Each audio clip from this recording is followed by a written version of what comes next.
আমি বলতে চাই, জনাব প্রধান অতিথি, লাকসামের সব সমস্যা হলো আগামী দিনে নির্বাচন। সে নির্বাচন যেই করুক না কেন, আমরা একসাথে নির্বাচন করার জন্য অঙ্গীকারবদ্ধ।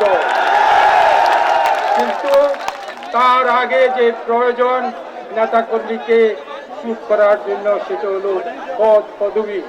তাই এখানে নিরবিচ্ছিন্নভাবে কোন রকম পক্ষপাতিত্ব না করে আপনার আগমনের বাণী হিসাবে আপনি এখানে যেন সুন্দরভাবে নির্বাচন হয়ে উপযুক্ত লোকেরা নির্বাচনে পথ পেতে পারে, সেই বন্দোবস্ত করবেন। এটাই আমার আপনার প্রতি প্রত্যাশা। আমরা এমন এক ব্যক্তি দল করি, তিনি আল্লাহ প্রেসিডেন্ট জিয়াউর রহমান, আল্লাহর সম্মানিত, আল্লাহ তাকে সন্তুষ্ট করার জন্য আমাদের নিকট পাঠিয়েছেন। তিনি যা কিছু করেছেন ওনার এই অল্প বয়সে, তা বাংলাদেশের ইতিহাসে কোনো সভাপতি প্রেসিডেন্ট করতে পারেনি। তাই সেই দলের সৈনিক হয়ে আমাদেরকে একটি জিনিস করতে হবে, আমাদেরকে বৈষম্য দূর করতে হবে, আমাদের মধ্যে ঐক্যবদ্ধভাবে এগিয়ে যেতে হবে।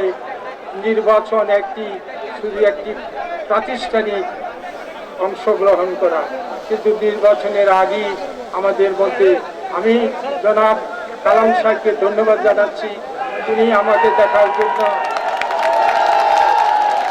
আমার বাসায় এসেছিলেন। সাথে উনি আমাদের নতুন আহ্বায়ক সুমন সাহেবকে নিয়ে এসেছিলেন। এটা একটি আগমনী বার্তা, এটা একটি সুবাতাস। তাই আমি বলতে চাই, লাকসাম, মনোগঞ্জ তথা কুমিল্লা দক্ষিণ জেলার সকল নেতৃবৃন্দের নিকট আমার আহ্বান থাকবে, এই জনগোষ্ঠীকে আপনি দেখেন, এটা হল বিএনপির ঘাঁটি। এখানে 2008 সালে এরকম যারা হয়েছিল, যারা মনে কষ্ট পেয়েছিল, তারা ধানের শীষে ভোট না দিয়ে নৌকায় ভোট দিয়েছিল। তাই বিএনপির ক্যান্ডিডেট পাস করে। আগামীতেও আপনাদেরকে খেয়াল রাখতে হবে, আমাদের ঐক্যের কোনো বিকল্প নাই, ঐক্যই আমাদের শক্তি। আজকে আপনি ফর্মালিটি বাদ দিয়ে ইনফর্মালি ভাবে কুমিল্লা এসেছেন। আমি আশা করি আপনার এই আগমন সুবাতাস বলবে, লাকসামের মানুষ স্বস্তি পাবে, লাকসামের মানুষ গ্রুপিং দেখবে না, দেখবে এখানে সংহতি। এটাই আমি আপনার নিকট অনুরোধ করবো। কুমিল্লার সকল নেতৃবৃন্দকে বলবো, আমাকে সহায়তা হাত বাড়িয়ে দিন, বন্ধু হবে। আমরা সব হতে চাই, আমরা আওয়ামী লীগ হতে চাই।